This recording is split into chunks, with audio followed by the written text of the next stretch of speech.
At Bethlehem Farm, we throw around the word sustainability a lot. It's in our mission statement, it's on our car magnets. It's a word that sounds intelligent. But what does it really mean? The definition that I would use is that a sustainable system is a system that works cyclically rather than linearly. What's the difference? Let me show you the difference. An example of linear electrical power, or unsustainable power, is coal. There once was a mountain with coal in it. There is no longer a mountain with coal in it. We burned that coal to turn on the lights, and now there is no more coal. We must search for new mountains full of coal to keep the generators running. Soon there will be no more mountains full of coal. There's a beginning and a middle and an end to that. An example of cyclical electrical power is the sun. The sun rises and sets every day, and will continue doing so for a while as far as we know. Every day the sun rises and electricity is generated to turn on the lights. Here's another full cycle called sustainable eating, and because it is a cycle, it has no beginning point, so I will pick an arbitrary one. Plants grow. At the appointed time, someone harvests from that plant. The harvest is cooked into food. That food is eaten, digested, and let's just say released from the human body. Then the humanure is composted into healthy soil where, again, plants grow. So let's talk about the caretaker residence. We always mention that it is sustainable, but have we sufficiently proven it to you? So the caretaker residence will be toting solar panels, just like the current residence, which, as explained before, work along the rising and falling cycle of the sun.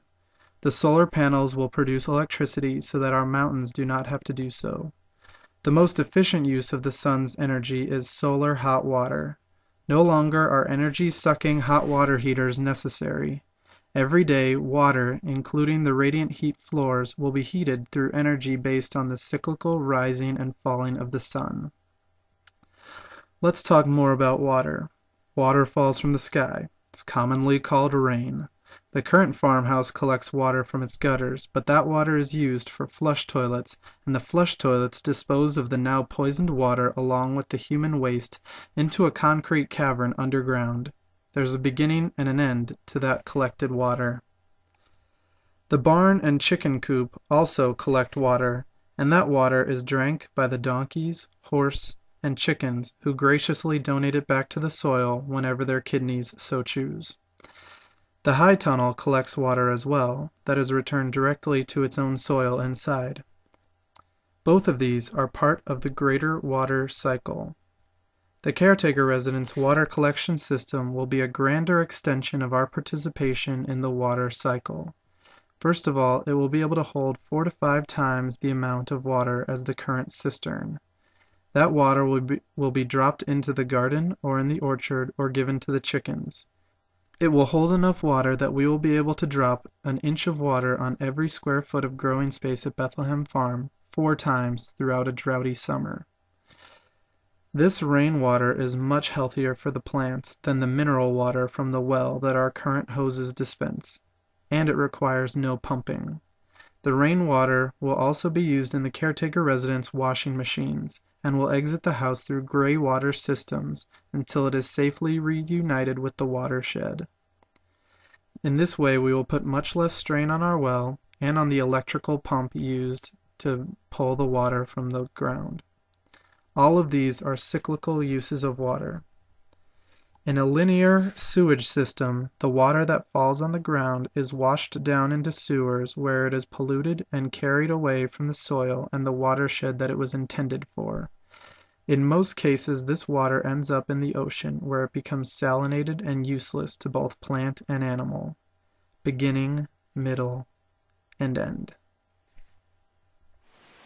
These sustainable practices are not particular to Bethlehem Farm. You can incorporate the water cycle, the food cycle, and the energy cycle into your own homes. I know places where water collection is illegal. Neighborhoods and towns and cities. It's an eyesore, they say. It lowers property values, they say. Well, you know what is an eyesore? Beauty springs from nature, and sustainability is natural. If sustainability is illegal in the area around you, then make it legal. They tell me that the best part about this United States thing is that every citizen has a say in what happens. Then have your say and have it loudly. I'll finish by saying this. Wolf packs will always follow herds of thousands of caribou. Wolves only kill the weak or sick of the herd.